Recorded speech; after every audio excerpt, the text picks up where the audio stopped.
kita akan membahas tentang sekolah dan rekan sejawat guru sebagai sumber, sekolah dan lingkungan sebagai sumber belajar, dan lingkungan sebagai sumber belajar. 1. Sekolah dan rekan sejawat guru sebagai sumber. A. Kerjasama. Menciptakan sumber belajar dan sumber daya merupakan faktor penting bagi sekolah-sekolah di daerah terpencil yang menghadapi berbagai kesulitan dan keterbatasan. Oleh karena itu, kerjasama tersebut diarahkan kepada 1. Kerjasama antara guru dan kepala sekolah terpusat pada pembagian tugas mengajar dan kerjasama administrasi. B. Kerjasama sekolah diarahkan untuk membangun pusat sumber belajar atau PSB. C. Kerjasama dengan orang tua dan masyarakat diarahkan untuk menciptakan iklim di mana sekolah adalah milik bersama. Oleh karenanya, penyelenggaraan pendidikan menjadi tanggung jawab bersama antara sekolah dan masyarakat. D. Kerjasama dengan penilik, KA Kancam Depdikbud dan KA Cabang Dinas Dikbud setempat sebagai pembina. B. Membangun iklim kerjasama.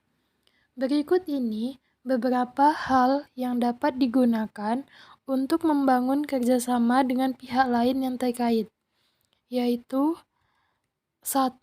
Mengumpulkan data statistik dan sumber informasi. 2. Melakukan negosiasi atau perundingan.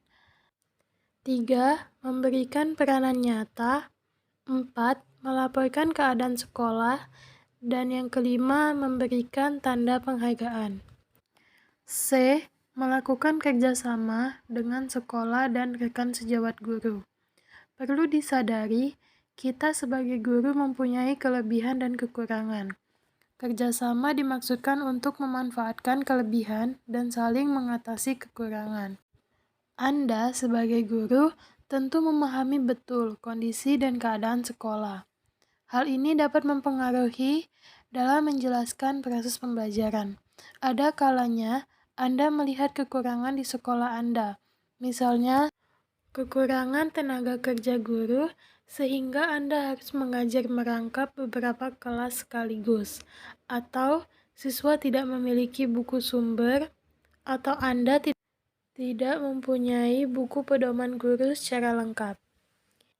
Selanjutnya yang kedua yaitu sekolah dan lingkungan sebagai sumber belajar.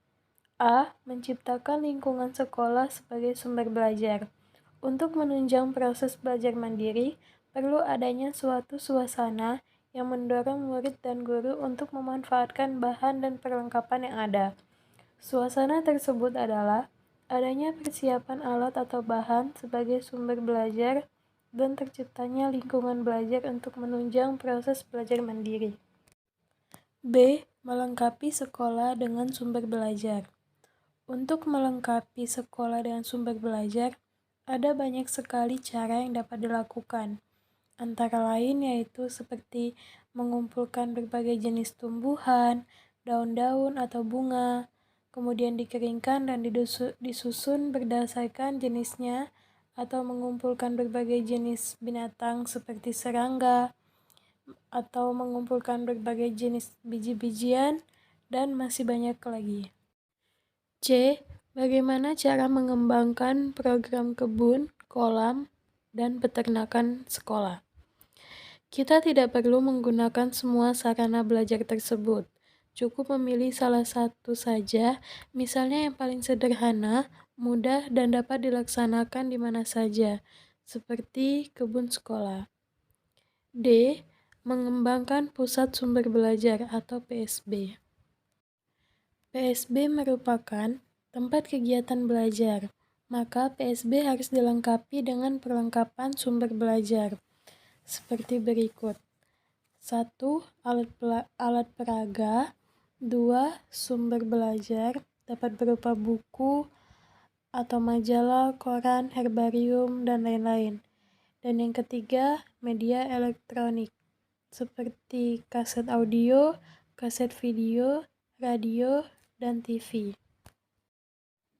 3. Lingkungan sebagai sumber belajar. A. Nilai-nilai lingkungan sebagai sumber belajar.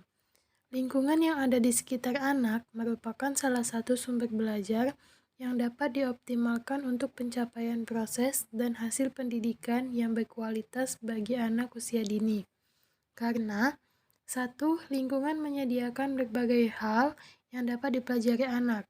2. Penggunaan lingkungan memungkinkan terjadinya proses belajar yang lebih bermakna.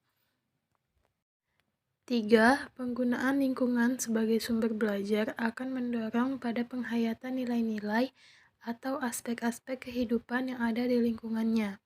4. Penggunaan lingkungan dapat menarik bagi anak. 5. Pemanfaatan lingkungan menumbuhkan aktivitas belajar anak yang lebih meningkat. Adapun jenis-jenis lingkungan sebagai sumber belajar yaitu 1. Lingkungan alam, 2. Lingkungan sosial, dan 3. Lingkungan budaya atau buatan. Nah, itulah tadi materi yang dapat saya sampaikan. Kurang dan lebihnya saya ucapkan mohon maaf dan terima kasih.